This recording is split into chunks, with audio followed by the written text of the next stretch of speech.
Alright, okay, so the next module that we're going to go into, alright, was kind of picking off of where we left off earlier, which was talking about introduction to MIDI.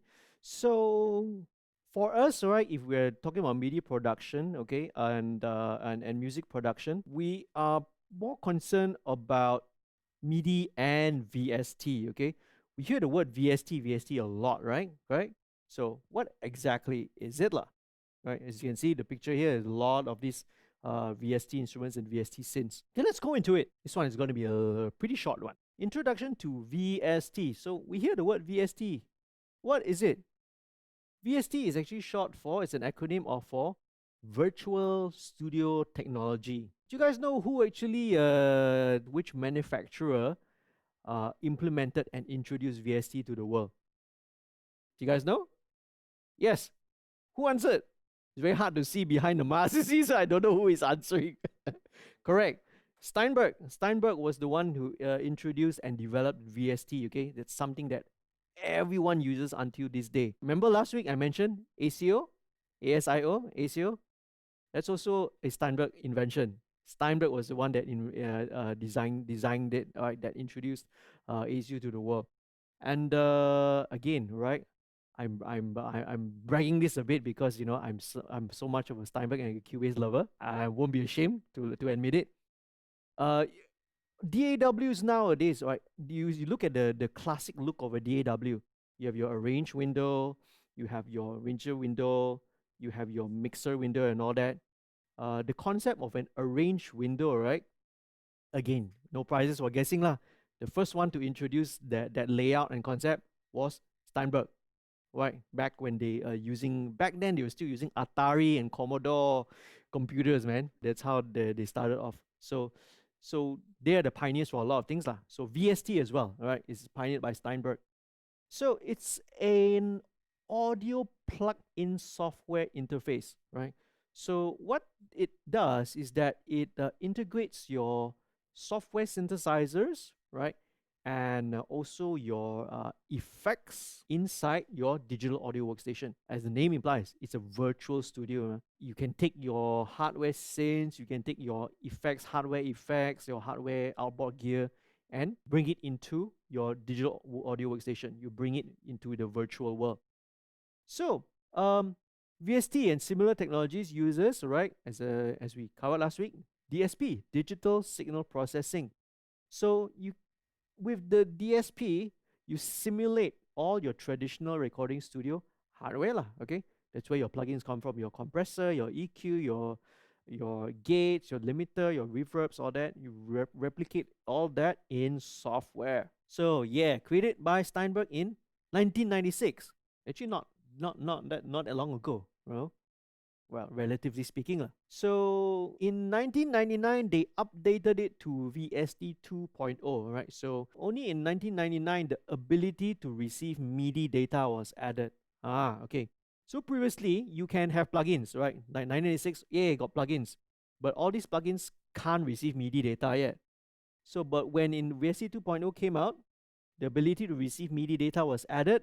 And then, so it was born your virtual studio technology instrument, VSTI, okay? All your software synths, all your sample libraries, right? For example, the SSD5 that I was showing you guys earlier on. So VSTI was born. In 2006, VST 2.4, they added 64-bit support, right? So 64-bit, okay, as I mentioned, you can access more RAM. With 64-bit support added, right, in 2006, what does this mean? Means your sample libraries can go bigger, your sample libraries can become more detailed, more defined, better, and also take up more hard disk space lah, okay? Now your sample library is like, sometimes takes up so much space as well.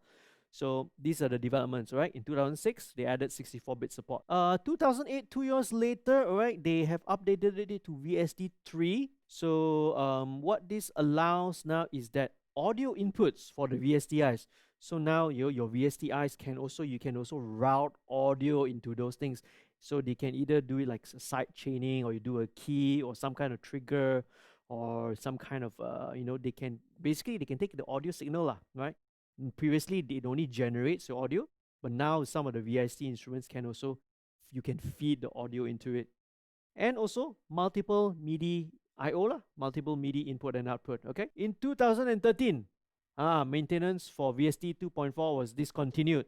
Okay, and the SDK software development kit distribution stopped. So they discontinued it, meaning they want, basically they want everyone to move up to the VST 3 standard lah. So it's important to know, because when you install your software, right, sometimes you see the options to install VST2. They have a VST 2.4 or 2 or 2.4 option to install, then the VST3 option to install. If you know you don't need the VST2 version, right, don't need to install lah, okay, right? Save your hard disk space, okay? Because otherwise they have to install like two different versions of the application software now. So just install the VST3, okay? Now, unless you are using a really old system lah, or your new system, but 2020 already, okay, you should, right? If you're still using an old system, I salute you lah. If it still can run older 32-bit or something like that. Now everyone has moved to 64-bit already. Okay, a little bit of sidetrack, okay? Now, VST and VSTI, and this is more of my own pet peeve lah, my little bit of rant lah, okay? So for me, VST is very clear. VST, we're talking about the entire system as whole. But when you're talking about VST instrument, it's actually very specific lah, okay? So you are specifically talking about your software synths, your software samplers. That's actually VSTI, okay? There's the I there is very important, because VST could mean different things. It could mean a lot of different things. But I know lah, we shortcut lah sometimes, okay? We miss out the I, okay? That's just my personal pet peeve, that's all. Let's move on. VST part 2. So now, VST plugins, okay, generally they run within a DAW, right? They need to run inside a VST host, right? They need to have a host.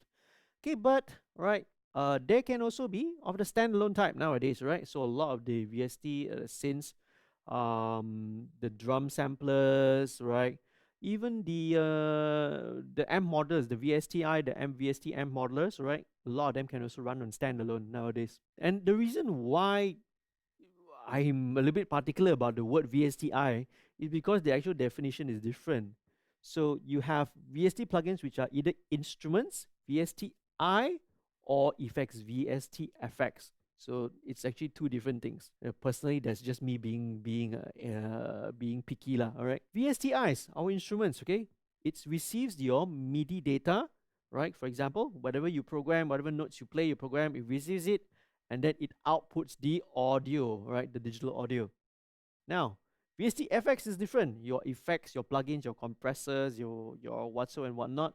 So it receives the audio, processes it, okay, and it outputs the digital audio, okay? So this is basically the difference between the two. Now, other manufacturers also have their own plugin architecture, right? So other manufacturers, for example, right, Apple, right, has what we call audio units, AU.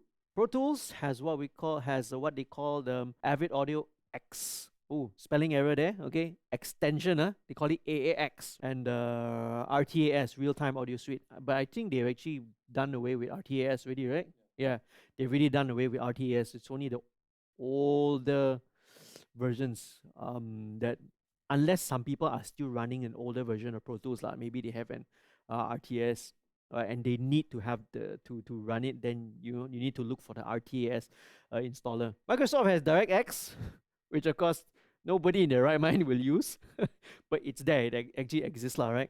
So DirectX, right, obviously, right, it's more applicable for graphics and all that. But we used to have DirectX versions of these plugins, all the Waves plugins. DirectX version, man. Obviously now it's more optimized already.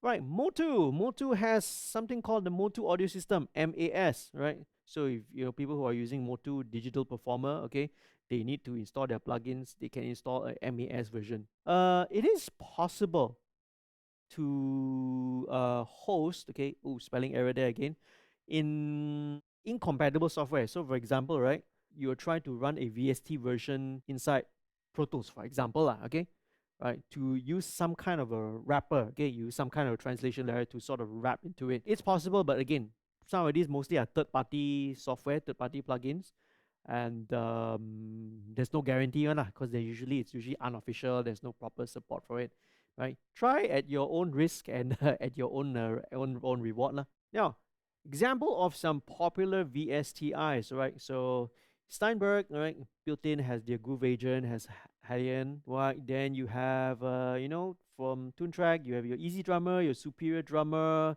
Steven Slate drums, which are the one that I was using earlier that I showed you.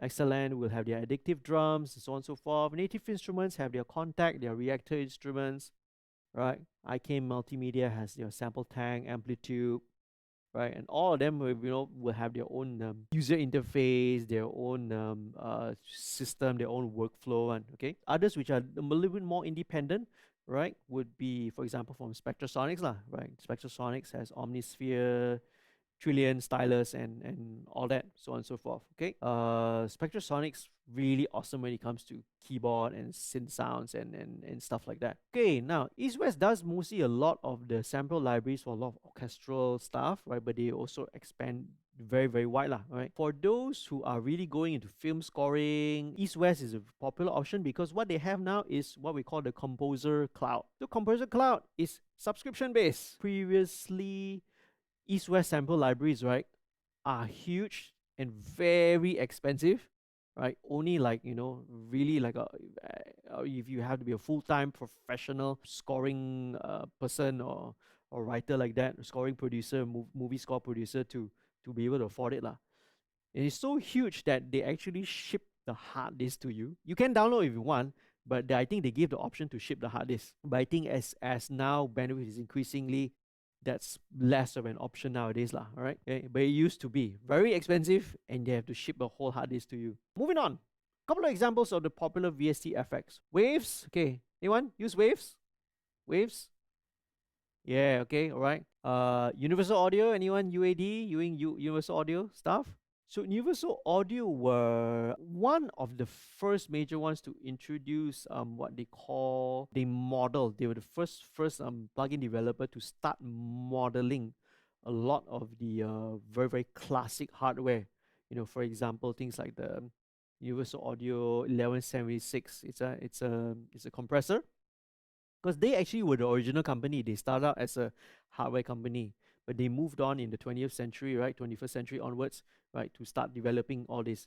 So UAD system, right, runs on onboard DSP, right? So it's either a DSP on a PCI card, or nowadays, right, they run it on a like on the Thunderbolt interface already. Very, very high quality, extremely great sounding plugins, but very expensive also, obviously. Okay, very expensive. But because they're using DSP, onboard DSP, there are some arguments and some and sort of pointing in that direction, saying that it's gonna kind of going obsolete a little bit because the power of your native processing is growing so much. It's growing, right?